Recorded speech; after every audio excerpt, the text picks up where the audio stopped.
Bueno, comienza en esta mesa de protocolo contra la violencia de género la primera presentación a cargo de Liliana Granero, directora del Consejo de Enseñanza Media y Superior de la Universidad Nacional del Sur. Me voy a poner un cronómetro por un tiempo estipulado. ¿Se escucha si dejo el micrófono? ¿Está prendido su micrófono? Si se escucha, lo tengo en la mano, que tengo en la mano hace... Sí, a ver si podemos ubicar. Un poco más, ahí está. Bueno, como decía recién la compañera en la presentación, yo estoy en este momento como directora. Perdón, Liliana, no se escucha bien. ¿Ahora? Bueno, como decía recién la compañera en la presentación, soy la directora del Consejo de Enseñanza Media y Superior de la Universidad Nacional del Sur, Bahía Blanca. Una breve presentación institucional en las escuelas preuniversitarias de la UNS. Convocadas en este consejo son 5 escuelas preuniversitarias, una de nivel inicial y primario, una escuela de ciclo básico común y otras 3 escuelas que tienen los ciclos superiores orientados, distintas orientaciones obviamente, y una de ellas, que es la Escuela de Agricultura y Ganadería, tiene además un ciclo de formación secundaria técnica. Digo esto para que quienes no conocen las escuelas preuniversitarias de la Universidad Nacional del Sur puedan tener una idea de la dimensión, ¿sí?, que tenemos como institución. Cuando Tomás me convocó para formar parte de esta mesa, bueno, cuando llegó al programa me enteré que además era la primera, la convocatoria surgió en paralelo con un hecho histórico acontecido en nuestra universidad, que fue una resolución emanada del Consejo Superior Universitario que justamente lo que resolvió fue la puesta en vigencia de un protocolo de actuación para situaciones de discriminación y o violencia de género. Esto fue, yo decía, un hecho histórico porque fueron muchos años de trabajo, muchos proyectos que ustedes saben la complejidad de las instituciones cuando hay que tomar una decisión que además tiene una implicancia tan política como es determinar la puesta en vigencia de un protocolo que toca justamente las cuestiones de género. Y en una universidad nacional y en instituciones educativas que, como sabemos, son instituciones muy conservadoras, a las que les cuestan muchos cambios, nos cuestan muchos los cambios a quienes trabajamos en instituciones educativas, y de por sí las cuestiones de género sabemos que suelen dividir las aguas en las instituciones entre quienes están a favor y quienes están acérrimamente y muchas veces en contra. Estos primeros ensayos que hubo de protocolo fueron elaborados por diversas áreas de la universidad y finalmente el que terminó resolviéndose como el protocolo que está en vigencia en el marco de la resolución del Consejo Superior Universitario 497 del 2019, que yo ya les mandé oportunamente el link para que todos lo pudieran tener, digamos, leído o mirado. Es un documento que se elaboró con la participación de la actual Subsecretaría de Derechos Humanos de la Universidad Nacional del Sur, el Grupo de Género y Feminismo del Departamento de Humanidades de la Universidad Nacional del Sur y el equipo del Observatorio de Género y Diversidad Sexual de la Universidad Nacional del Sur, del cual algunas integrantes del CEMS somos parte.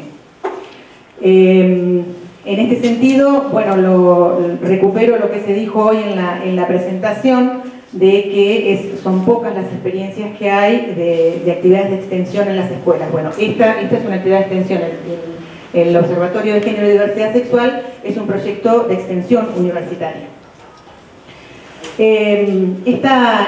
Esta decisión política que significó finalmente la resolución del protocolo, por ahí es en lo que yo menos me voy a extender en mi presentación, porque les decía que el documento ya se los compartí, y porque en realidad, bueno, es un documento que tiene vigencia sobre todo en la universidad, pero nosotros estamos acá en un encuentro que es digamos, del nivel preuniversitario.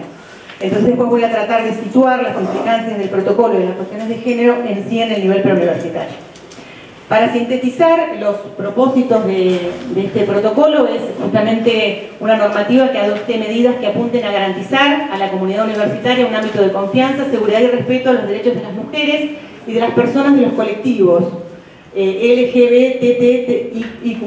Es decir, en este sentido, este es un protocolo que es como de avanzada, porque tengo entendido que no hay demasiadas experiencias previas de otros protocolos en universidades nacionales que alcancen justamente a estos colectivos. En general son todos referentes a los derechos de las mujeres, exclusivamente. Sus principios rectores u organizadores para la implementación proponen garantizar celeridad en el proceso de acompañamiento a las víctimas, respeto y privacidad por supuesto, no revictimización, consentimiento informado de quienes son en este caso víctimas o denunciantes de situaciones de violencia, asesoramiento, contención y confidencialidad, que serían los principios generales. En cuanto al ámbito de aplicación, es el ámbito total de la Universidad Nacional del Sur en todas las relaciones laborales, educativas y de gestión, desarrollado tanto en los espacios físicos propios de la universidad como en los espacios virtuales de la UNS, obviamente espacios virtuales que tengan que ver con propuestas académicas. Y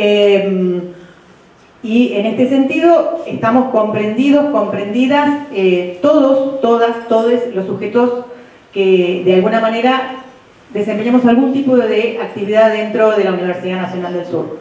No reconoce jerarquías, por supuesto, estamos incluidos las autoridades, docentes, no docentes, estudiantes universitarios y preuniversitarios y personas que tomen o presten servicios. En este sentido fue muy positivo que estuviésemos participando a través del observatorio algunas integrantes del nivel preuniversitario, porque pudimos poner letra en el protocolo. Se sabe que cuando se trata este tipo de situaciones en las universidades, muchas veces se pierde de vista que el estudiantado de las escuelas preuniversitarias es un estudiantado compuesto por niños, niñas y adolescentes, entonces tienen otro encuadre desde lo legal, ¿sí? Porque obviamente ya no hablamos más de menores, porque no existe más la figura de menor, sino que hablamos de niñas, niños y adolescentes. Y fue realmente muy interesante este intercambio que tuvimos en el momento de los debates previos para llegar a consensuar la letra de este protocolo, hasta que los docentes universitarios y docentes y autoridades universitarias que estaban en este debate pudieron comprender que, claro, que si no poníamos cuestiones específicas que tuvieran que ver con la normativa que hace a la protección integral de niñas, niños y adolescentes, nos iba a quedar fuera del alcance y de la protección del protocolo una parte importante y sensible de nuestra población.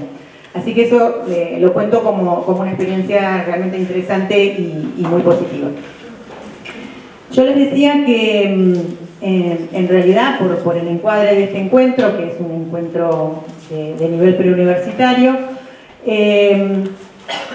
pensábamos, al preparar esta propuesta acá con mi coequiper, que no pasó pero que está ahí, que es Sandra, la secretaria académica del CENS,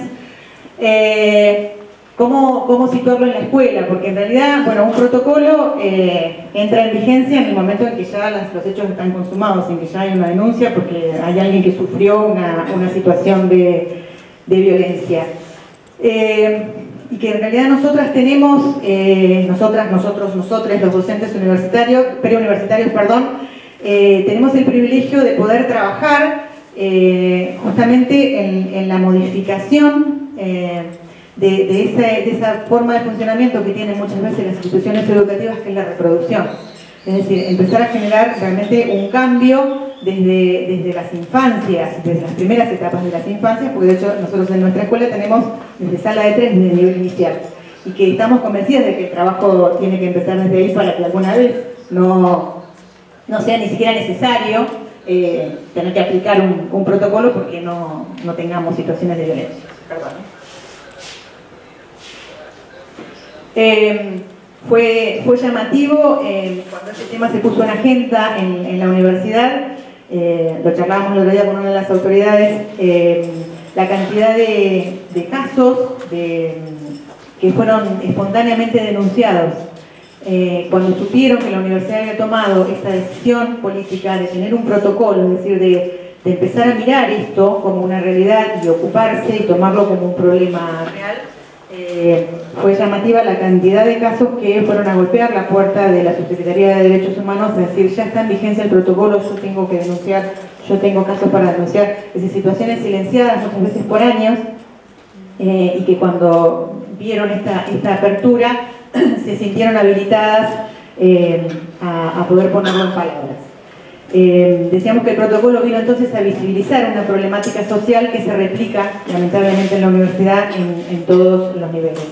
Nosotros a nivel escuelas, sin el protocolo ya tenemos una serie de antecedentes que los fuimos llevando y gestionando con la normativa que había, aún sin tener protocolo. De hecho, desde el 2015 hemos llevado adelante algunos sumarios y que finalmente han terminado en la vinculación de algunos docentes de la universidad por situaciones que tuvieron que ver con violencia, agravados porque las víctimas eran niñas o adolescentes, entonces además implicaban un delito, ¿no? Además de una situación de violencia. Hay dentro del protocolo se propone la conformación de 2 equipos de trabajo, un consejo asesor y de intervención, compuesto por 7 miembros que representan los distintos estamentos de las universidades, donde también hay un representante o una representante de las escuelas preuniversitarias, y un comité de actuación, que es el que recibe denuncias y que está conformado por profesionales, que va a estar conformado sí o sí por 3 mujeres o miembros de las residencias, y que también esto es bastante inédito dentro de los protocolos que hay vigentes, porque estos 3 cargos van a ser cargos rentados, pagados, con un cargo de asistente con dedicación simple, lo cual también significa que lo podemos leer, que lo tenemos que leer como un posicionamiento político, de decisión política de la gestión de la universidad, de trabajar en serio con las cuestiones de género. Sabemos que cuando hay una cuestión presupuestaria muchas veces las cosas se caen. Bueno, acá se previó la cuestión presupuestaria para que esto sea rentado y por lo tanto podamos garantizar un funcionamiento pleno. En la escuela, yo les decía esto de empezar a trabajar con la cuestión de la prevención, pero la universidad además ya está trabajando con lo que es la obligación que tienen todas las universidades nacionales. Esto estuvo decidido en el CIN, creo que a principios de este año, a fines del año pasado, que es la obligación de la aplicación de lo que nos obliga como instituciones, la ley Micaela, que es ofrecer capacitaciones obligatorias en género para todas las personas que integran los 3 poderes del Estado, y en este caso docentes y no docentes de todas las universidades nacionales. La Universidad del Sur ya empezó con estas capacitaciones y las va a seguir replicando hasta que sean alcanzados todos los trabajadores de nuestra universidad.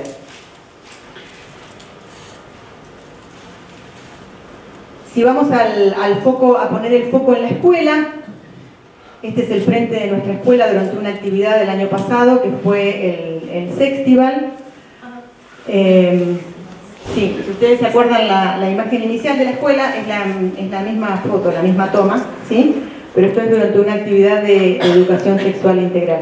Y de esto hablamos cuando hablamos de repensar la escuela, ¿sí? Y de cambiar y desnaturalizar algunas prácticas que en realidad creo que se vienen repitiendo hace muchos años y que vienen repitiendo justamente y replicando cuestiones que tienen que ver con sostener una mirada muy binaria y que en definitiva termina abonando a las cuestiones de violencia de género.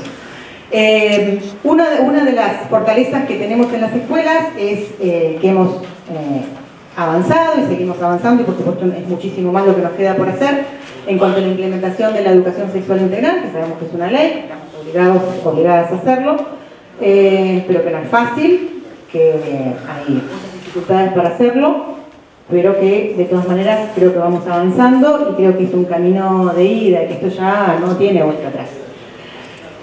Uno de los pilares para la implementación de la educación sexual integral obviamente es la formación docente. Estamos desde el año pasado trabajando seriamente con lo que es formación de las y les docentes.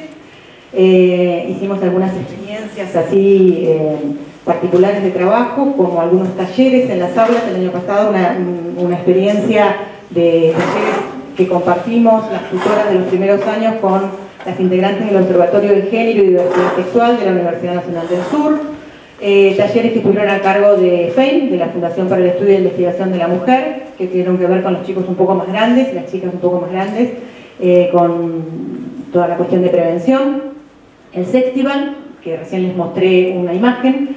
El Sextival fue una jornada para les estudiantes, donde les ofrecimos talleres de diversas temáticas que tienen que ver con educación sexual, con género, donde ellos iban circulando libremente por los distintos talleres según cuáles fueran sus intereses en ese momento.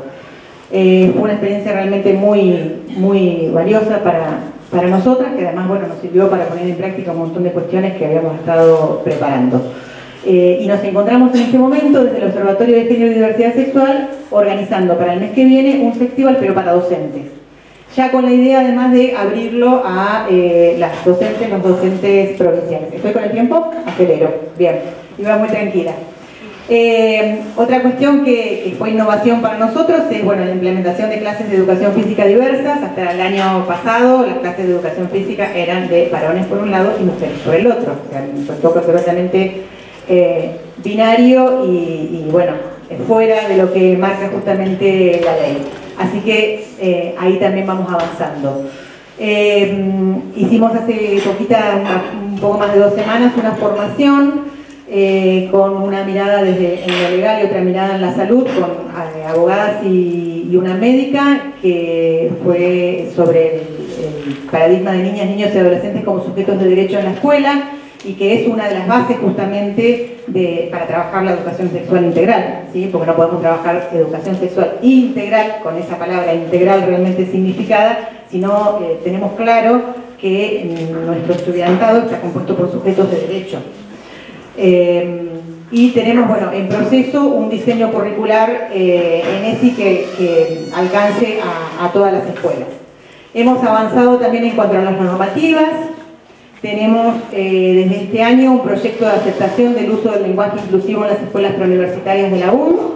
Esto fue un tema que generó, por suerte, mucha movilización en las escuelas, porque por supuesto se dividieron las aguas. Había quienes estaban de acuerdo y quienes se horrorizaban, que ahora les fuéramos a permitir a los chicos decir chicas, chicos y chiques.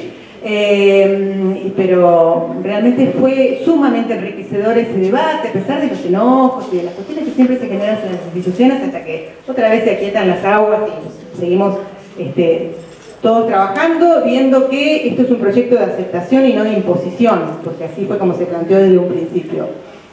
Y que justamente se elaboró y se puso en vigencia a partir de tener que atender situaciones de vulneración de algunos estudiantes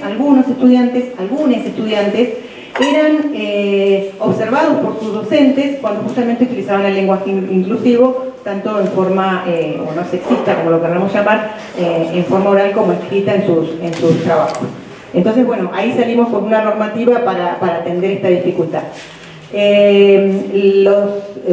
Les estudiantes trabajaron también en la normativa vigente para modificar lo único que teníamos en nuestra reglamentación en cuanto a normas de vestimenta, que hablaba de que debían tener una vestimenta adecuada al ámbito escolar. Ellos problematizaron todo esto y el mismo grupo de estudiantes, representantes del estudiantado, hizo una propuesta. Y el resultado fue que se eliminó este artículo de nuestras normativas, así que no tenemos más cuestiones reglamentadas con lo que tiene que ver con la vestimenta y con la presentación personal de los estudiantes. Y estamos en marcha para la implementación efectiva de un artículo que es muy viejo, de una resolución del 88, que ha tenido sucesivas modificaciones, que desde hace unos años propiciaba y avalaba la participación del estudiantado en nuestro órgano de gobierno a nivel preuniversitario, que es el CEMS, el Consejo de Enseñanza Media Superior, que es la incorporación de les estudiantes como consejeros, consejeras. Ya están participando y bueno, van por más porque ya nos van a traer prontito otra modificación para ser realmente consejeros, consejeras plenas. Y para terminar, un poco la conclusión y la problematización después para el debate es que nos animemos a repensar las prácticas cotidianas de la escuela, que nos parece que desde ahí es el lugar donde podemos hacer prevención de todo lo que tiene que ver con violencia de género, y bueno, invitarlos a mirar estas dos imágenes y que marquen las diferencias, ¿sí? Repensar, desnaturalizar y deconstruirnos justamente nosotras, nosotros y nosotres como docentes. Muchas gracias y perdón que me pasé con el tiempo.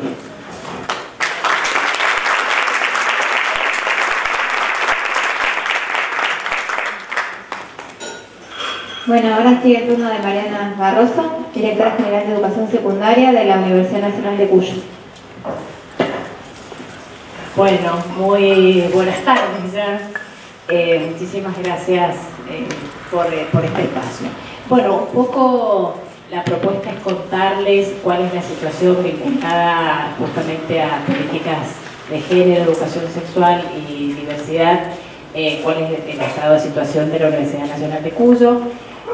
Para ello les cuento, nuestra Universidad Nacional tiene 6 colegios secundarios y una escuela de nivel primario, pero vamos a hablar aquí por supuesto de las 6 escuelas secundarias. Relatarles que bueno, en este sentido lo que yo les voy a presentar, que es un programa de género, me gustaría un poquito después aclarar algunas de estas cuestiones que por ahí nos presentan por ahí a quienes estamos en la conducción de las instituciones educativas alguna confusión, ¿no? Por un lado, hablar de protocolos, retomar esto que acaba de contar mi compañera. Por otro lado, ¿qué hacemos en lo que tiene que ver con políticas vinculadas a programas? Por otro, el tema de las capacitaciones. Por ahí un poquito también alguna confusión cuando hablamos de género, por un lado, y de respeto a la diversidad, pero también esto cruzado con este mandato de enseñar educación sexual integral. ¿Lo encontraste? No, ¿cómo se llama? Sí, me traje. ¿Programa de educación sexual? No. Es un power, si lo buscas por fecha. Anoche lo pasé. Ahí en donde dice fecha de modificación. Sí. Me va a aparecer ahí. Bueno, ese primero es el power. Bueno, decía un poco despejando por ahí esta mezcla, si se quiere, de demandas que hoy atraviesan a nuestras instituciones educativas, por lo menos en el caso de la Universidad Nacional de Cuyo. Vamos a empezar como... ¿La presencia no se va a poder abrir? ¿O sí? Sí. Bueno, debería...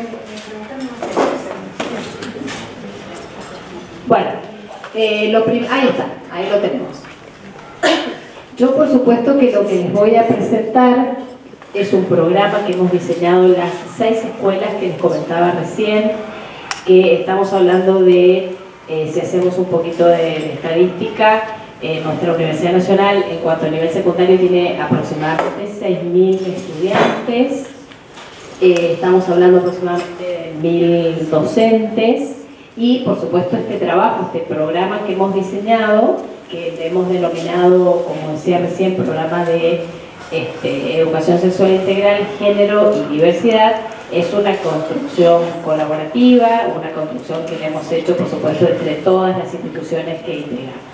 Y para ello lo primero que hicimos, y es lo que corresponde, es, como estamos en el marco de nuestra Universidad Nacional, tomamos, como todo esto que ustedes ven aquí, lo primero, un marco normativo. Es muy importante saber, y todos ustedes lo tienen más claro que yo seguramente, que bueno, aquí hemos rescatado todo lo que es a nivel nacional y lo que empieza entre comillitas es lo específico, si se quiere, de nuestra Universidad Nacional de Cuyo.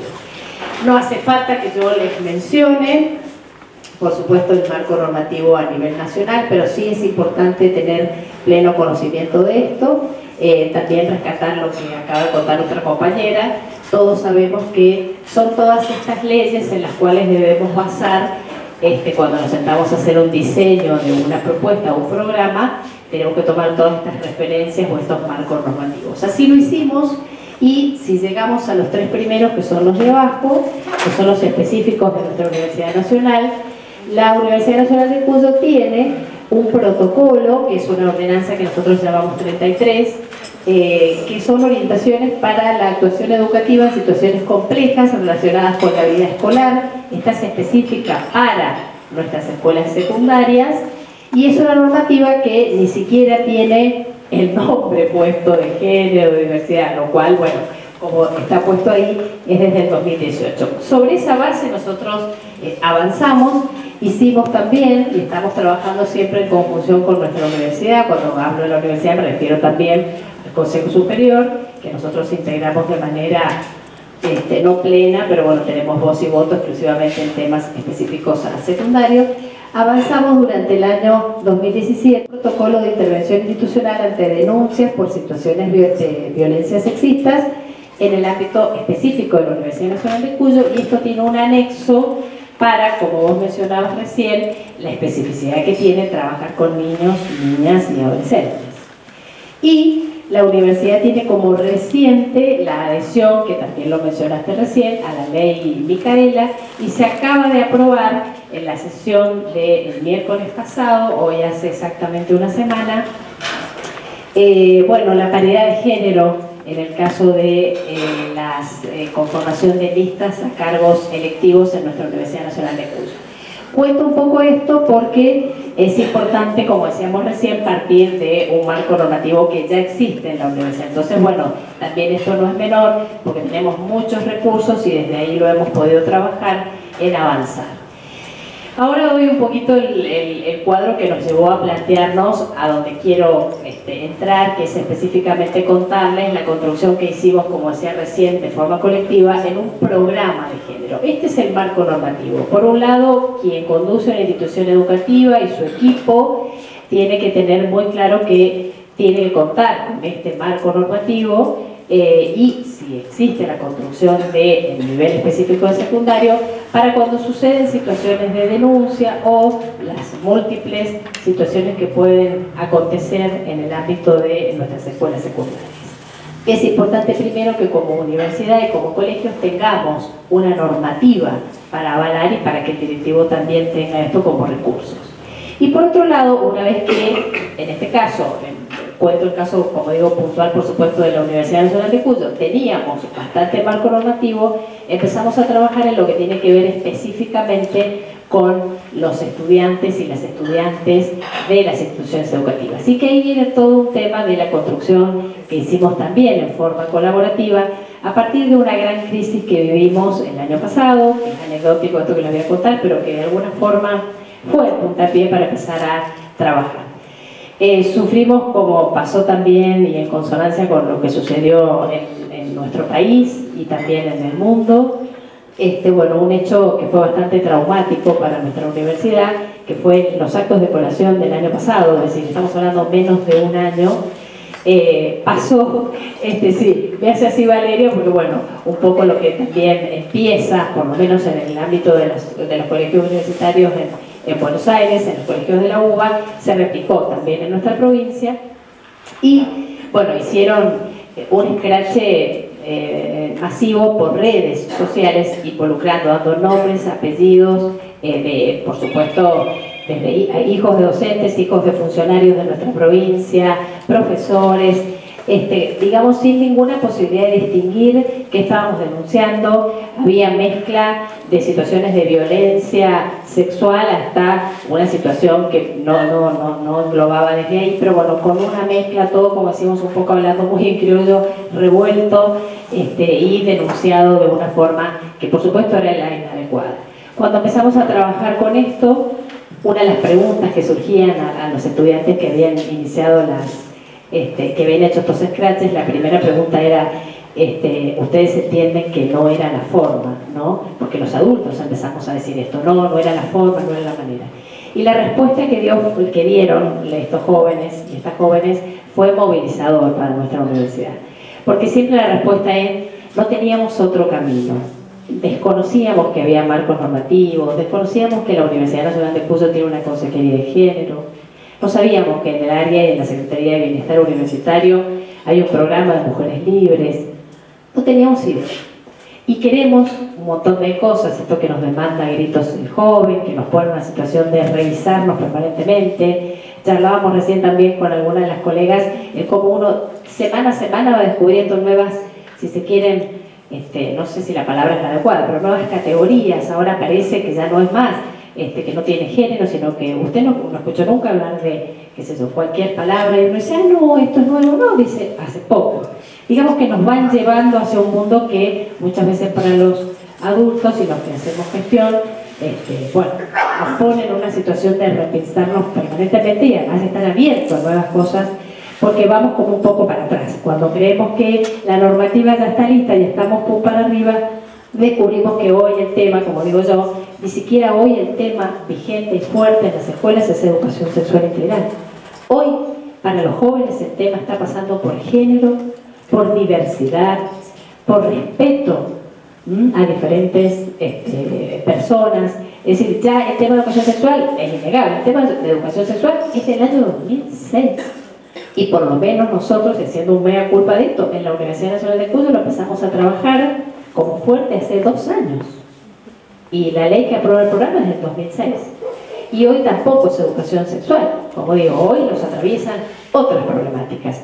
El cambio del género, la revisión, como decimos, y la atención a la diversidad de género. Entonces, bueno, esto nos lleva un poco a pensar en un programa que deja abierto, que les cuento brevemente, que tiene 3 grandes lineamientos. Bueno, no me lo pases.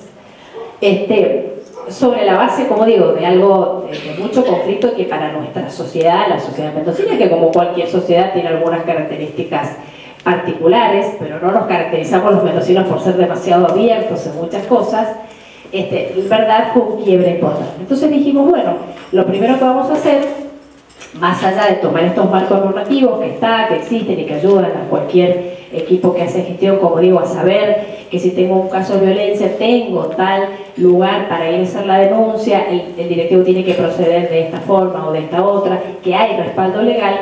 La cosa pasaba por qué hacemos en nuestras instituciones educativas, qué hacemos en nuestras aulas, qué hacemos con los jóvenes.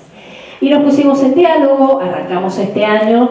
Yo digo, la otra vez hablaba con un grupo grande de estudiantes de estas mesas que le llamamos, como se usa ahora, conversatorios o mesas de diálogo, que va más allá del nombre, pero que es ponernos un poco a la par, estudiantes, profesionales de los servicios de orientación, profesores comunes, equipos directivos, no docentes, nos reunimos y sobre esta base salió este programa que les voy a contar ahora. Y que además es algo que está abierto, que por suerte, como vos decías recién, empezó y que no tiene una fecha de finalización el programa. Tiene 3 grandes lineamientos. Sus objetivos serían fortalecer el conocimiento, el ejercicio y la protección integral de los derechos de niños, niñas y adolescentes, especialmente de mujeres y de aquellas personas pertenecientes al colectivo LGBTIQ. Fortalecer el reconocimiento de la perspectiva de género en los agentes que actúan, trabajan, estudian o desarrollan cualquier actividad en las escuelas secundarias en el marco de nuestra Universidad Nacional, y promover un respeto a la diversidad en general y sexual y de género en particular en el ámbito de escuelas secundarias de nuestra Universidad Nacional de Cuyo. ¿Cuáles son las 3 líneas de acción que tiene este programa? Bueno, por un lado es un programa de formación y de actualización para todos los actores, un poco lo mencionaba recién, estamos hablando de una comunidad educativa, estamos todos involucrados, en lo docente, el docente, el papá, o ni siquiera papá, mamá. Nosotros hablamos hace bastante tiempo de referentes familiares, porque tampoco le podemos decir hoy a un estudiante o a un estudiante dígale a su papá que venga, porque por ahí la respuesta que vamos a obtener nos va a dejar por lo menos sorprendida. Por otro lado, implementar un modelo de estudiantes promotores de derecho, que esto ha sido realmente un avance muy interesante, que como digo salió de este análisis que hicimos todas las instituciones educativas. Y lo otro, que es la actualización curricular, que es la producción de un documento curricular jurisdiccional de nivel secundario de la Universidad Nacional de Cuyo, con educación sexual integral, por supuesto, y con perspectiva de género, porque la educación sexual yo la puedo hacer, pero también va desde dónde me posiciono para hacer educación sexual. Hoy los estudiantes, o la demanda que tenemos hoy en las instituciones educativas, no pasa por si damos ESI o no damos ESI. No nos podemos preguntar si damos ESI o no damos ESI. Pero sí, el tema es desde dónde nosotros vamos a trabajar educación sexual integral en nuestras instituciones educativas. Bueno, ahí les puse brevemente de cada una de estas estrategias de desarrollo, de estas 3 grandes líneas que conforman el programa, la de formación y actualización.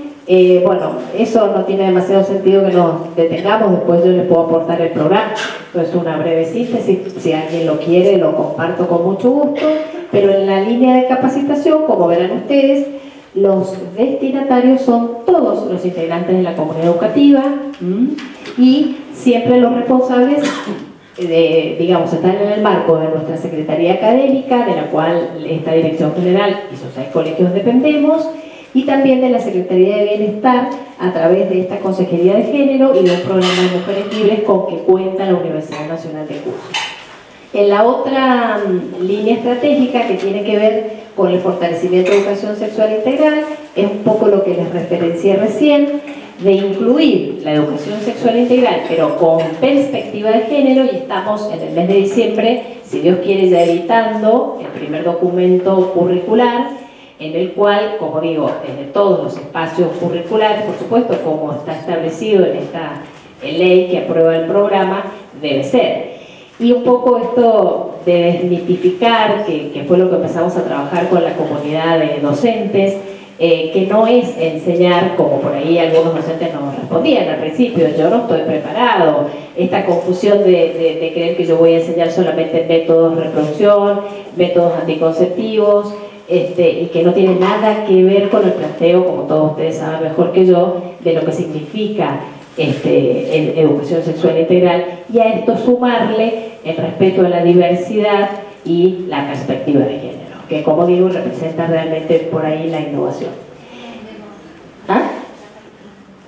Bueno, termino porque me quedan muy poquitos. Sí, la de los promotores de derecho, bueno, esto ha sido una innovación muy interesante, no vamos a leer ahí algunas acciones específicas, pero fundamentalmente surge esto del trabajo entre pares, esto de generar una especie o un grupo de estudiantes de cada una de las escuelas, un poco, como decimos, con algo tan viejo como nos pasaba a nosotros en nuestra época. Si yo tengo una dificultad, ya sea una dificultad que me atraviesa en mi vida institucional o familiar, lo más probable es que no vaya a golpear la puerta del servicio de asesoría y orientación de la escuela a decirles, miren, yo he tenido una situación de violencia de género, he tenido una situación institucional de violencia de género, tengo un problema personal vinculado a esto, sino que a la que se lo voy a referenciar fundamentalmente, cosa que es muy antigua y que hacíamos nosotros, generalmente es a mi par. Y generó también un quiebre muy fuerte cuando las estudiantes nos decían, allá por el mes de diciembre, que los scratches los hicieron porque no encontraban en las instituciones educativas personas preparadas para escucharlas, o si tenían un conflicto de identidad sexual o lo que fuere, sino que se lo contaban primero las amigas. Acá nos pasaron cosas muy graciosas, desde que este grupo promotores de derecho esperaban casi la oficina con la llave porque, bueno, querían tener un lugar y ser ellas, desplazar a los equipos y a las asesoras pedagógicas y quedarse ellas a cargo de esto, hasta aquellas que entendían que en rigor lo que estamos haciendo es ponernos en contacto y que por ahí esta denuncia o esta necesidad de lo que fuere que me atraviesa en mi vida personal, si bien yo la referencio primero a mi par, necesito preparar a alumnos para que sepan de principio, muy mala la expresión de última, en principio qué hacer con esta situación, porque si me la denuncia mi amigo, me la denuncia mi par, está muy bueno que yo prepare estudiantes que puedan trabajar con, o que sean de alguna forma guía, ayuda a vincular con actores que sí tienen responsabilidad plena, como pueden ser profesores, servicios de asesoría y orientación, etc. Y bueno, creo que no me queda nada más, así respeto medianamente los tiempos. Y bueno, después si abrimos a las preguntas, con mucho gusto, pero bueno, básicamente estas son las 3 líneas del programa que, como decíamos recién, ya tiene aprobación del Consejo Superior en nuestro caso.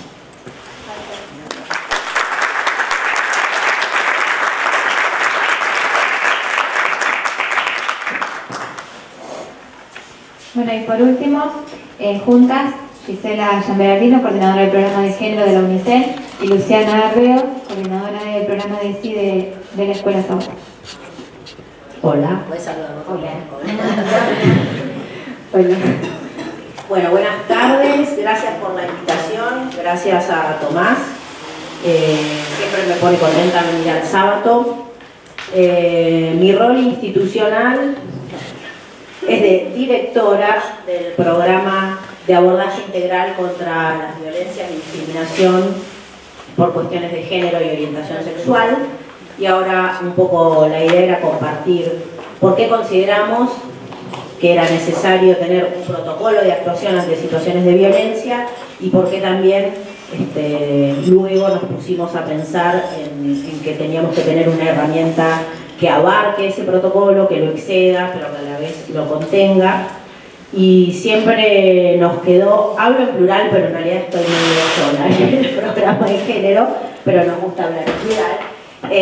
Y esto tiene que ver con las falencias que están teniendo las universidades y con una cuestión que caracteriza mucho a quienes trabajamos en género, sexualidades y política pública, medio ese cruce que hago yo en mis ámbitos de investigación.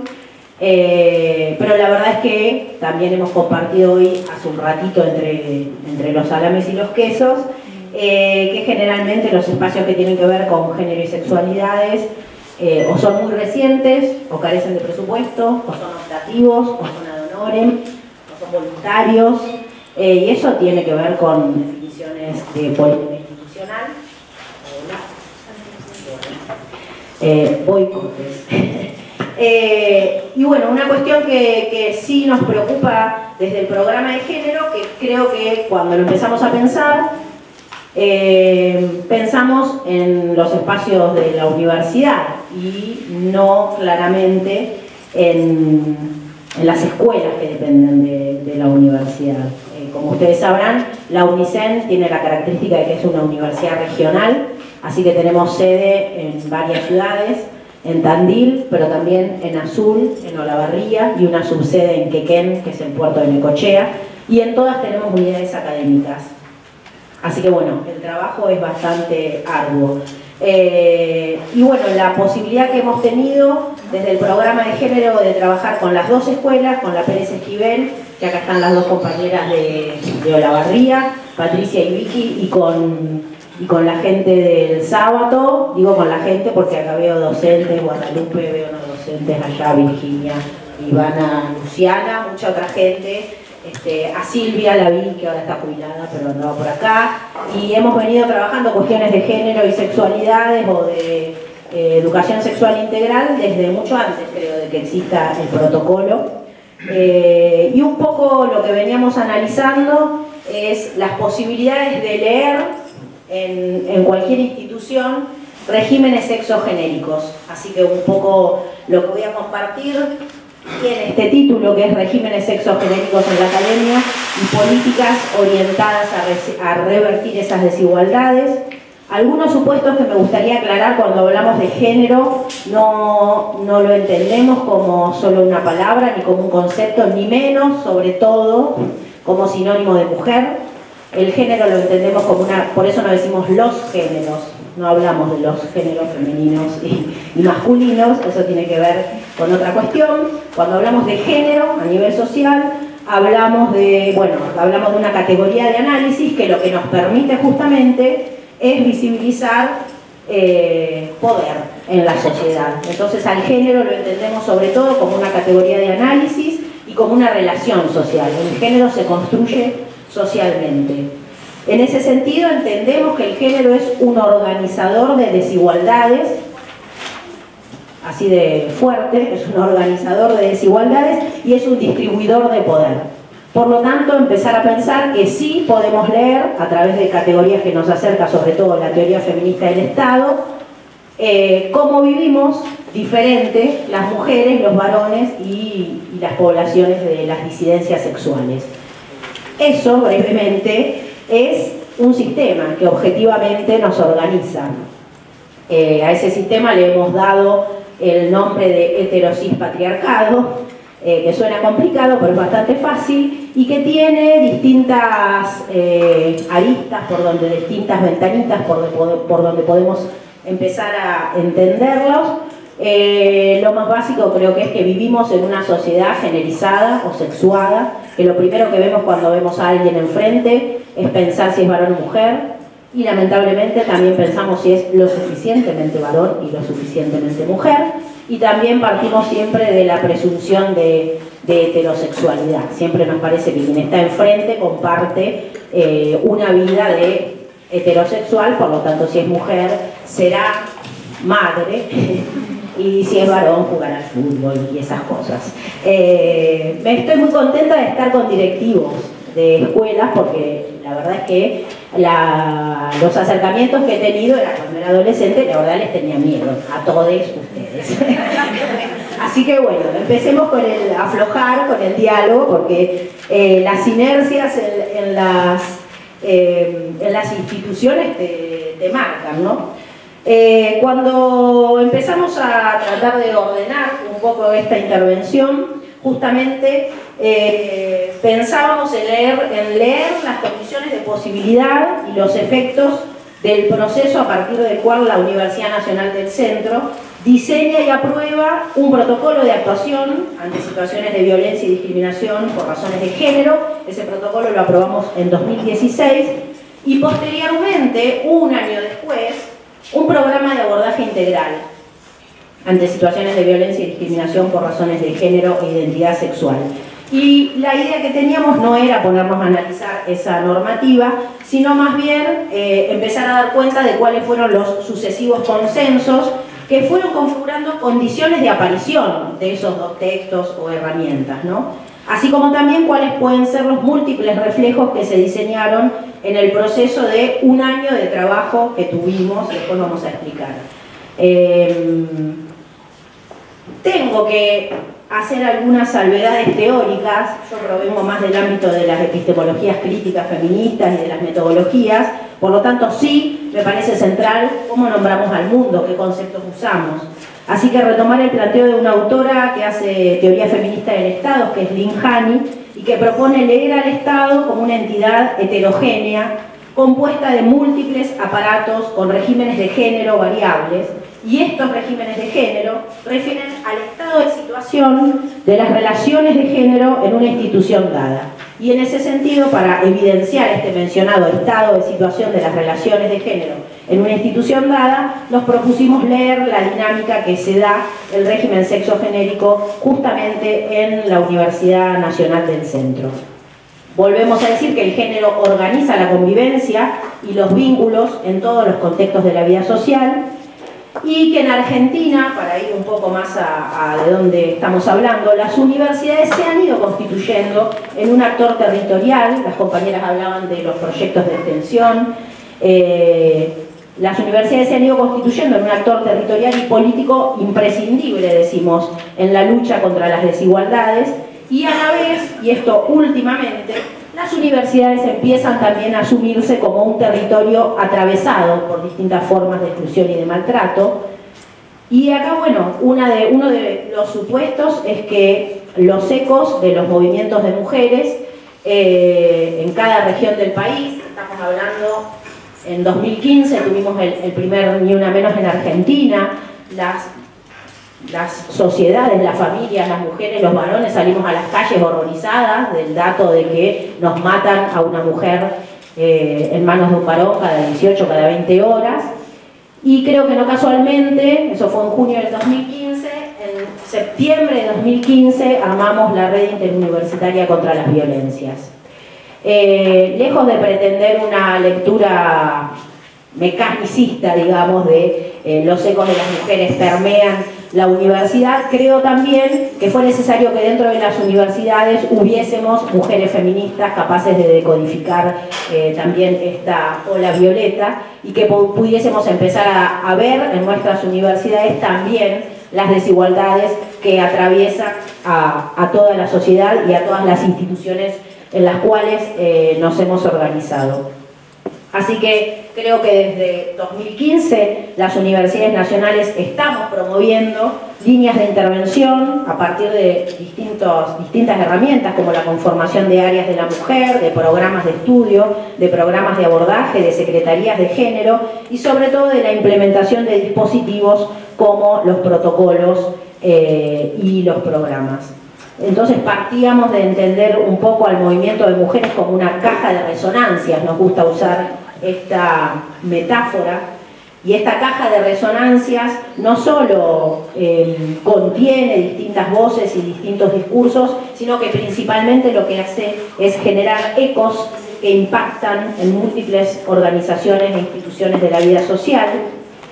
Y nos parecía importante entonces, a partir de aprovechar estos ecos que también se generan en las universidades y en las escuelas, fortalecer los derechos por los cuales venimos luchando desde los movimientos feministas, de los movimientos de mujeres y de las disidencias sexuales, así también como de quienes transitamos distintas experiencias académicas como la docencia, la investigación, la extensión, la militancia dentro de estos espacios y por supuesto quienes hacen y hacemos gestión universitaria.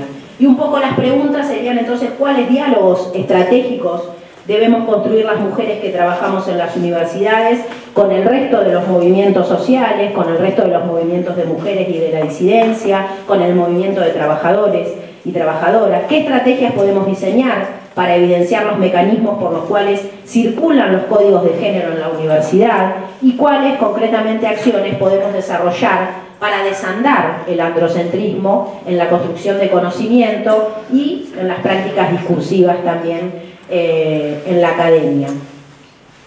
¿Cuánto nos queda? Bueno.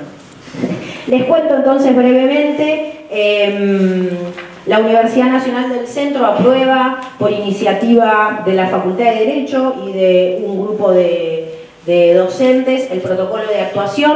El protocolo de actuación, como también decían las compañeras, empieza a actuar cuando llega la denuncia. En nuestra universidad reciben a las denunciantes las trabajadoras sociales, recuerden que tenemos una universidad con 4 sedes, las trabajadoras sociales del área que se llama de bienestar estudiantil. Por supuesto los protocolos están pensados también para docentes, no docentes y estudiantes, pero las únicas trabajadoras sociales que tenemos son las de bienestar estudiantil. Entonces empezamos a pensar que no bastaba un protocolo de actuación ante situaciones, sino en que tendríamos que pensar una herramienta que pudiese tener 3 finalidades, y una es desnaturalizar las violencias sexistas adentro de la universidad, la otra es justamente visibilizar o brindar herramientas para visibilizar los códigos de género, los regímenes sexogenéricos en la academia y por supuesto revertir esas desigualdades. Así que luego de la aprobación del protocolo en noviembre de 2016 armamos una comisión que fue organizada y dirigida por la Secretaría Académica de esta universidad, y la comisión fue una comisión bastante imposible porque estaban representados todos los claustros, los 2 sindicatos, docentes y no docentes, y además de todos los claustros de cada unidad académica. Recordemos que tenemos carreras en las 4 ciudades, así que nos dimos un modo de plenaria mensual itinerante. Hablaban adentro de una combi y íbamos a sesionar a Sur o La Barría. Bueno, a Quequer no fuimos, una lástima porque hay mar, pero, y estuvimos un año discutiendo. Claramente había disparidad de saberes, de voces, de posiciones, y en ese año consensuamos la necesidad de una herramienta como el programa. Nuevamente, una de las condiciones para que el programa fuera aprobado fue que saliera sin presupuesto, así que no tenemos presupuesto, pero seguimos trabajando. Y en noviembre de 2017 finalmente aprobamos también este programa de abordaje integral contra violencia y discriminación por razones de género. A partir de ahí, que tiene 3 ejes, los digo brevemente: un eje de prevención, promoción y sensibilización, donde la idea es diseñar y poner en práctica acciones contempladas dentro de los lineamientos de las consejerías, que son otro elemento que no expliqué, que contempla el programa. Un eje de docencia, investigación y extensión, donde se promoverán o se están promoviendo espacios de formación y reflexión. Se promueven sobre todo ideas para poder incorporar la perspectiva de género y transversalizarla. También trabajar con el enfoque de derechos y conocimiento acerca de la existencia del protocolo y el programa en cada curso de ingreso de cada una de las carreras de cada una de las facultades. Y el tercer eje es el eje de intervención o abordaje de situaciones de violencia, que dentro de este eje pensamos que debería funcionar el espacio de atención a violencia de género a cargo de las trabajadoras sociales. Por supuesto, el programa se inscribe en las líneas teóricas del feminismo no punitivista y del derecho no punitivista, por lo tanto su mayor riqueza se haría efectiva si se entiende como una estrategia integral que permite en primera instancia trabajar sobre actitudes, sobre las propias de las docentes, de les docentes, no docentes, sobre las propias ideas, actitudes, prácticas y discursos en relación al orden sexogenérico en cada una de las instituciones. Y en el marco del trabajo desde el programa y en los primeros ejes a los que hice mención: promoción, prevención, sensibilización y también docencia, investigación y extensión, es que empezamos a trabajar con compañeras que están trabajando en el sábado. Y bueno, y las dejo entonces con Luciana y después hacemos preguntas. Bueno, quedan pocos minutos, pero voy a intentar dejar algunos ejes. Después, si quieren profundizar en el conocimiento del programa de ESI de la escuela, pueden ir a las 5 de la tarde al taller, al panel que vamos a hacer. Algunas cuestiones las fueron mencionando acá las compañeras. Nosotros, cuando en términos de estas condiciones de posibilidad que describía Gisela, de cómo se fueron gestando tanto el protocolo como el programa, también podemos distinguir en nuestro proceso de construcción del programa de educación sexual integral de la Escuela Sábato algunas condiciones de posibilidad que se dieron. Y entre esas condiciones de posibilidad justamente están estos procesos que se venían gestando desde la universidad, la necesidad de la implementación de la Ley de Educación Sexual Integral, pero de una manera transversal, coordinada y articulada, porque no es que no se venía implementando la ley, sino que había docentes que venían trabajando con iniciativas quizá más individuales, desde sus espacios curriculares, pero justamente a partir del armado del protocolo y del programa de género de la universidad, es que el nivel preuniversitario, tanto la Escuela Pérez Esquivel como la Escuela Sábato, empezamos a pensar en estrategias justamente para trabajar con la educación sexual integral de una manera transversal. De una manera transversal, pero también desde un enfoque de derechos y con una perspectiva de género, como mencionaba hoy la compañera. Esas son las perspectivas y los principios rectores que guían, digamos, el trabajo de nuestro programa, y como muy brevemente voy a contar que entre esas condiciones de posibilidad hay que destacar el acompañamiento que hemos tenido de los equipos de gestión, porque si no, no hubiésemos podido funcionar como programa de una forma articulada. También el compromiso político desde la Secretaría Académica, que nos estuvo acompañando en todo este proceso desde la construcción hasta incluso en la actualidad con las propuestas de capacitación que estamos pensando. En un primer momento, entonces, como les decía, las iniciativas eran iniciativas quizá más individuales. Nos empezamos a juntar compañeras, preceptoras que trabajamos en la escuela, para empezar a pensar en un proyecto que se articule con el proyecto educativo de la escuela, que, digamos, la ventaja que teníamos como institución es que justamente el PEI de la escuela tiene una fuerte tradición de trabajo en los derechos humanos, con lo cual no era muy difícil insertar una propuesta de ESI con esta perspectiva de derechos y de género. Entonces, nos empezamos a reunir con compañeras preceptoras, empezamos a armar una comisión de trabajo interdisciplinaria, venimos de diferentes áreas. Yo, por ejemplo, soy profesora de geografía, Y bueno, empezamos a armar una comisión de trabajo donde diseñábamos diferentes propuestas para trabajar desde primero a sexto año, articulando también con actores extrainstitucionales. Entonces, trabajamos con grupos de investigación, con la Secretaría de Género del municipio, con profesionales del campo de la salud, de la psicología, de diferentes áreas, y desde ahí empezamos a animarnos a desandar este camino de la implementación de la ESI. Cuando fuimos consolidando esta tarea, este trabajo, digamos, a nivel de la comisión que formamos, donde en esa comisión, además, no solo estamos como preceptoras, sino que hay docentes, está el equipo de orientación escolar y también hay representantes del equipo directivo. Y lo interesante de esta modalidad de trabajo es justamente la horizontalidad con la que nos desempeñamos, que es destacable. En este sentido, bueno, empezamos a trabajar fundamentalmente con instituciones. Cuando fuimos consolidando el trabajo en equipo, diseñamos un programa con una planificación de contenidos desde primero a sexto año, en lo que tiene que ver con el desarrollo curricular, porque como bien decían las compañeras, la ESI no solamente incluye el desarrollo curricular desde los diferentes espacios, sino que también nos invita a pensar aquellos imaginarios hegemónicos que se reproducen cotidianamente en las escuelas y que tienen que ver también con esta organización de la escolaridad que muchas veces reproduce ciertas violencias. Entonces, diseñamos una planificación y a partir de esa planificación pudimos articular propuestas concretas desde los espacios curriculares.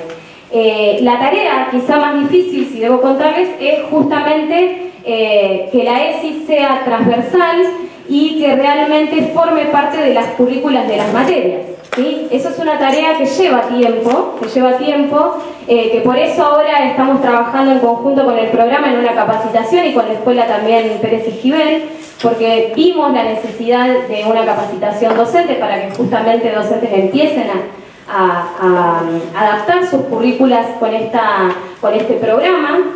Y bueno, y una de las cuestiones interesantes es que a partir del trabajo con la ESI y de las diferentes situaciones que van surgiendo, que son estos episodios que irrumpen, como denomina el programa de educación sexual, creímos necesario tener que readecuar el protocolo, o al menos hacer un anexo al protocolo de la universidad, para que justamente contemple esta cuestión normativa que incluye a esta población de niños, niñas y adolescentes. Antes de terminar, después si quieren profundizar pueden ir al panel, como les decía. Acá hay directivas y directivos de diferentes escuelas, entonces me interesaba también hacer algunas preguntas, que son las preguntas que nos hacemos en el equipo y que son preguntas que también se realizan los docentes y que están ahí como latentes en el trabajo cotidiano con la ESI. Y que tiene que ver con algunas situaciones que se dan donde muchas veces las docentes y los docentes no se creen habilitados o no se sienten capaces de trabajar con la educación sexual integral. Entonces, compartimos con Morgana estas preguntas porque es nuestra gran inspiradora en este sentido. ¿Cómo influyen las propias vivencias personales en el abordaje de los temas de educación sexual integral? Somos sujetos atravesados históricamente por otras concepciones de docente, de varón, de mujer y de relaciones de género.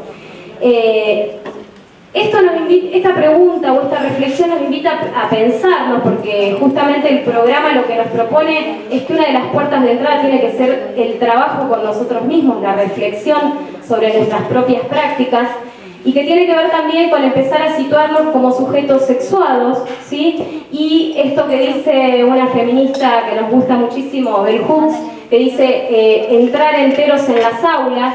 Nosotros entramos enteros en las aulas para que pase algo, para poder habilitar la palabra de los y las adolescentes. Y ese entrar enteros es entrar con nuestro cuerpo cargado de marcas, y dentro de esas marcas está nuestra identidad de género, nuestra expresión sexual, nuestra pasión, nuestra forma de desenvolvernos y vincularnos con un otro. Eso por un lado. Por otro lado, ¿qué es lo amenazante de trabajar las cuestiones de sexualidad para los profesores en las escuelas? ¿No? ¿Por qué nos sentimos tan ajenos a trabajar con estas cuestiones? Si entendemos que la sexualidad no solo es abordada desde el punto de vista de la genitalidad de las relaciones sexuales. Estamos hablando de una perspectiva integral. Todos y todas podemos y debemos repensar nuestras prácticas en función de estos lineamientos. Porque además, así no lo hiciéramos voluntaria o expresamente, estamos enseñando sexualidad. Y ahí les voy a leer lo último, antes de que Magdalena me diga, ya se te acabó el tiempo. Hablar de sexualidad en la escuela obliga entonces a adentrarse con cautela en un terreno el que hay que esforzarse por escuchar qué se dice y cómo se dice lo que se dice y lo que no se dice, lo que se dice sin palabras y lo que las palabras dicen. Bueno, no quiero explicar la frase porque está buenísima, pero tiene que ver con esto, más allá de la intención que tengamos de formular planificaciones en torno a la educación de la sexualidad, en el currículum oculto y en la práctica cotidiana estamos educando y enseñando en sexualidades, en relaciones de género. Entonces, ¿cuánto nos tenemos que preguntar, interrogar y repensar colectivamente para justamente pensar en estas propuestas cada vez más inclusivas? Y bueno, y dejo esa inquietud porque son directivos y considero que sin el acompañamiento de los equipos directivos es muy difícil llevar adelante programas de educación sexual en las escuelas. Si no, van a seguir siendo iniciativas individuales que dependen de personas específicas y tenemos que poder transitar por un camino más profundo, más transformador. Gracias.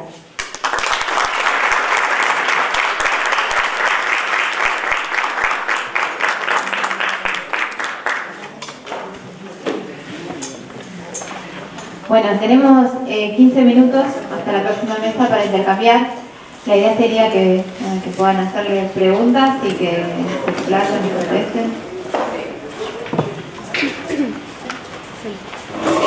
Sí, porque Hola. ¿Hace quién se lo...? Bien.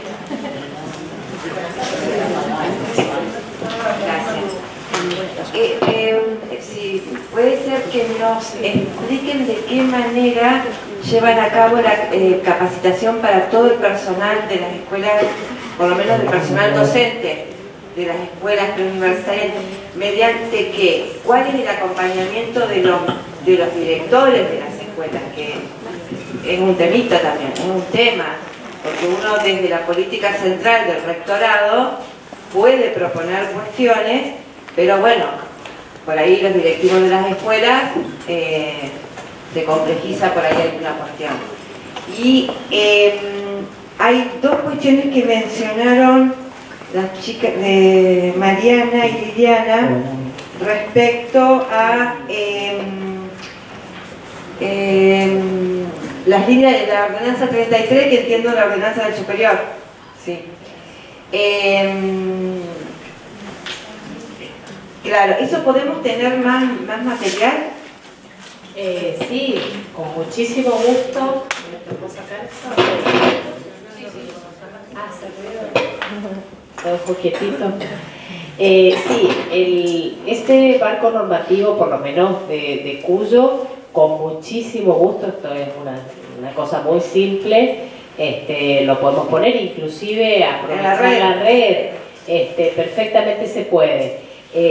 Porque bueno, lo interesante en esto, en respuesta a lo que estás preguntando, el marco normativo, lo que te va a pasar es que, por ejemplo en el caso nuestro del nivel preuniversitario, tomamos protocolos contra la violencia sexista, trabajamos mucha normativa que había para la universidad y que de repente te encontrás con que específicamente para los colegios no había, pero que tampoco es aplicarla porque existe, pero requiere que ese proceso, inclusive a veces parece, bueno, es mucho más fácil, está y lo adapto. Tampoco es tan así, porque por supuesto hay una característica particular, bueno, de niñas, niños y adolescentes, que es con quienes trabajamos. Pero la normativa, con mucho gusto, te la puedo aportar porque te sirve, porque nosotros tomamos, por eso yo referencié, los últimos 3 eran los específicos que construimos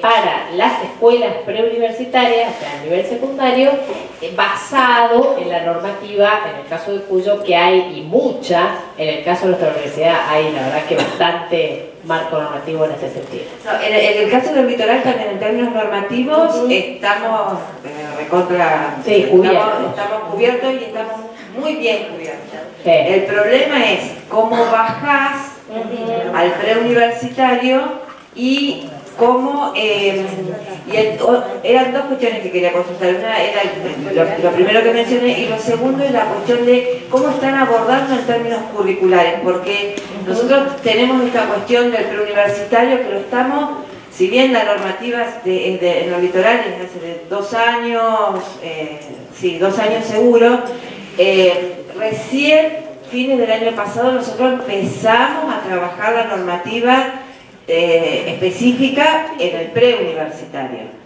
Y lo que sí no tenemos avances es una cuestión curricular, salvo en la escuela primaria, que sí lo tiene como eje transversal y demás. Y algunas cuestiones, pero una cuestión por iniciativa no como una cuestión en términos de política pública, digamos, de política institucional. Sí, yo lo que pienso, ya, porque vos debes tener mucho que decir acá también, yo te cuento el caso nuestro. Yo digo que la ley que aprueba el programa ya nos quedó muy viejito. A ver, lo digo con conocimiento de lo que es por lo menos de Cuyo. Hoy pasa por otro lugar, hoy es joven, está joven, nos demandan, como digo, mucho más de lo que tiene que ver con la atención a la diversidad y a políticas de género. Ya vuelvo a lo mismo, el tema de educación sexual integral ha quedado viejo sin haber sido implementado nunca. Y te voy a contar una realidad. Nosotros en Cuyo, recién hace 2 años, nos pusimos a ver esto, che, lo de educación sexual, ¿vos estás haciendo? Y no, ahí sí, están los lineamientos. Bueno, 2 años, y estamos hablando de una ley que es del año 2006, ¿verdad? Por eso digo que cuando vos, si empezás a trabajar con los lineamientos curriculares y los documentos curriculares de educación sexual, yo te diría que ni empieces, porque es un trabajo que hoy va a requerir tantas adaptaciones que no tiene casi... A ver, te va a dar una orientación, pero muy general. Me parece que hoy hay que, esto es personal lo que te digo, hoy hay que trabajar mucho desde lo que estamos haciendo, hay mucho recurso, hay muchas personas en las instituciones educativas que te vas a sorprender cuando empezás a hacer estos conversatorios o un poco esto que decía Tomás también esta mañana en el discurso de apertura. Yo creo que más que estar tomando algunos lineamientos y algunas cuestiones que son o que vienen como propuestas de capacitaciones por ahí muy cerradas, es muy bueno hacer un muy buen diagnóstico, porque te vas a sorprender. Yo me encontré con que de repente dentro de algunas escuelas, de las 6 escuelas nuestras, había gente que tenía un posgrado en formación en género. Hay mucha oferta educativa hoy en el ámbito de las universidades, hay mucha gente que se puso a estudiar. ¿Y por qué te digo esto? Porque es importante, por supuesto, siempre la mirada al marco de referencia, en este caso los lineamientos curriculares lo tenés que mirar, pero sí es necesario también la construcción de documentos curriculares al interior de las instituciones, el famoso documento curricular institucional, que después nosotros estamos haciendo eso. Con los documentos curriculares institucionales estamos cerrando uno en diciembre, si Dios quiere va a salir editado, de la jurisdicción Cuyo, pero trabajamos con lo que cada institución ya tenía. Y ahí te encontrás con una gama interesantísima y hasta tragicómica. Docentes que han estado, porque a ver, todos hacemos en nuestro trabajo en el aula, damos y nos posicionamos epistemológicamente y nos posicionamos ideológicamente. Es imposible dar literatura si vos cuando seleccionás lo que le das a leer a un profesor, indudablemente, a un estudiante o a un estudiante, es imposible no hacerlo desde un posicionamiento. Cuando enseñás historia, ni hablar. Cuando enseñás geografía, ni hablar. Es decir, cualquier espacio curricular que tomáramos. Entonces, ¿qué es lo que tengo para decirte en esto a modo de lo que hicimos nosotros y lo que estamos terminando?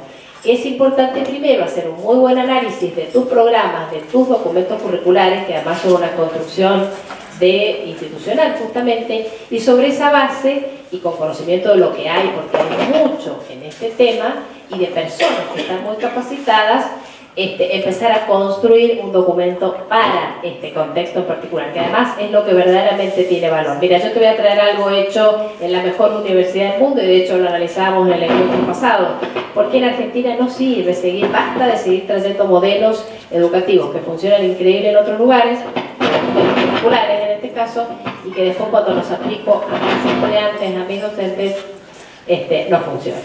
¿Y con qué recursos? Bueno, nos pasa exactamente como les pasó a ellos. La Secretaría Académica, no por mala voluntad y demás, te dice: ay, mirá, vos podés hacer, qué lindo el programa, que está bárbaro, copado, che, qué interesante, es necesario, sí, muchísimo, pero no tengo línea presupuestaria, no hay un peso. Entonces, bueno, por ejemplo, nosotros en Cuyo, ¿qué hicimos? Fuimos a la gente de Consejería de Género, las unidades académicas, se nos criticó un montón porque la perspectiva que tenían era demasiado tirada para una de los lados, digamos, tenía un sesgo ideológico que nos gustaba mucho, pero fue una forma de empezar. Y después de ahí, ahora conseguimos que nos pongan el año que viene una pequeña línea presupuestaria para seguir trabajando, y así convocamos a otros perfiles. Pero también creo mucho en esto de bueno, empezar. Y no hay sí, un poquito, porque ya vos la verdad que contestaste todo, pero no, preguntabas, que me parece muy interesante esa pregunta por el tema de la capacitación, obviamente que no es fácil. Te cuento algo así, una micro experiencia que nosotros empezamos el año pasado. Contacté a capacitadores del CIE local. ¿Qué es el CIE? El Centro de Investigación e Innovación Educativa. Es de la jurisdicción, es de provincia. Los capacitadores del CIE, al menos en provincia de Buenos Aires, tienen que hacer, además de la capacitación en el Centro de Investigación y de Innovación, tienen que hacer además trabajo en territorio, tienen que salir a las escuelas a dar capacitación. Y tienen horas pagas para eso. Entonces, como tampoco tenía yo línea presupuestaria específica para esto, tuvimos 2 capacitadores trabajando el año pasado, que además son docentes nuestros, porque los docentes van y vienen una jurisdicción y a la otra, en unos talleres que duraron varios meses, que, bueno, obviamente no eran masivos, fueron seleccionados ciertos cargos y ciertos roles para esa formación. La evaluación fue con la presentación de un proyecto que en ese momento hicieron una consigna, digamos, problemática de una situación, y nosotros tuvimos que presentar un trabajo. Está en etapa de evaluación toda esta producción. Cuando esté terminada de evaluar, porque fueron bastante exigentes, le están devolviendo trabajos para que se rehagan, es un trabajo realmente muy serio que hicieron los capacitadores. Va a haber una jornada de puesta en común, de presentación de todas estas experiencias, y de ahí vamos a tener los insumos de lo que yo dije en mi presentación anterior para el documento curricular o el diseño curricular en ESI, que alcance todos los niveles, desde el nivel inicial hasta el superior, y anclado en cada uno de los espacios curriculares.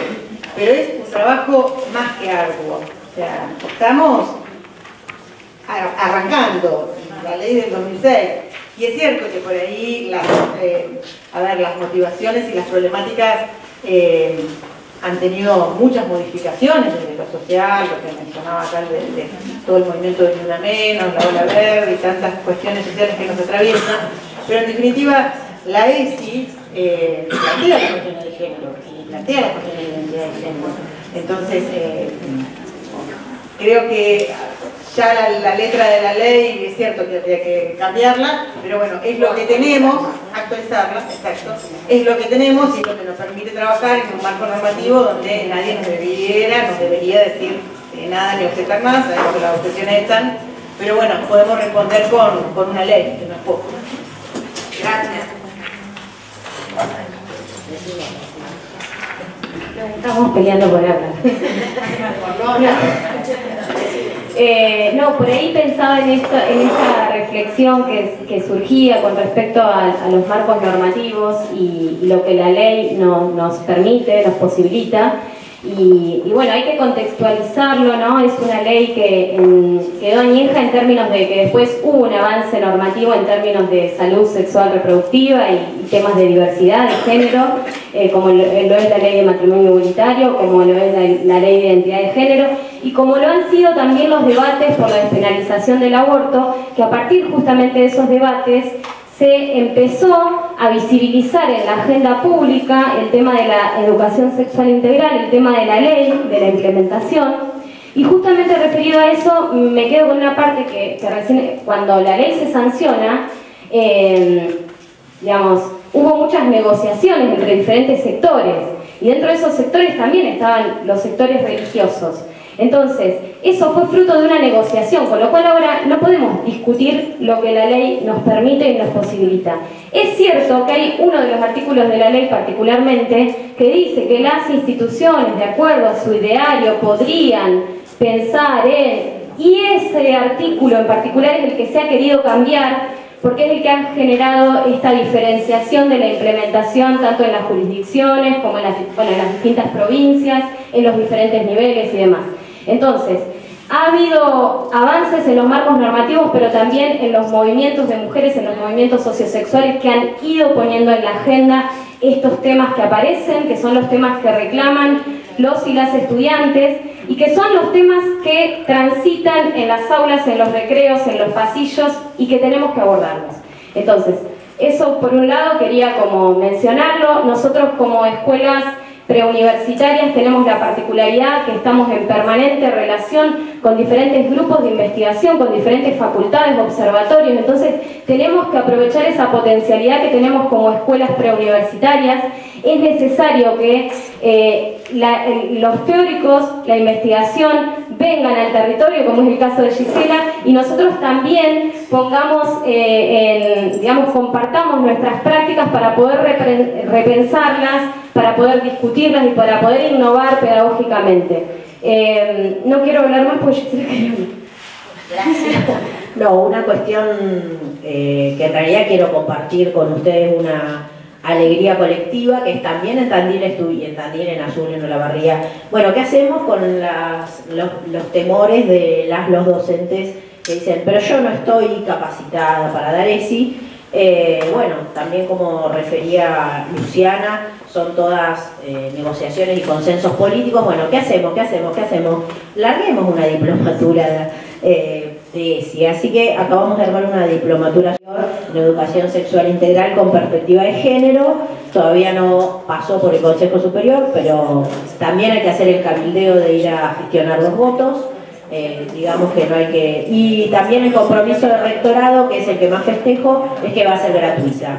Así que, bueno, pensamos que es una estrategia de intervención en términos sexopolíticos y sexogenéricos al alcance de todas y todos los y las docentes. En ese sentido, tuvimos la inteligencia estratégica de convocar a los sindicatos de docentes, a SUTEBA y a FEB, y también a la red de educadores por la ESI, que se conformó hace poco en Tandil y de la cual muchos del equipo del sábado forman parte.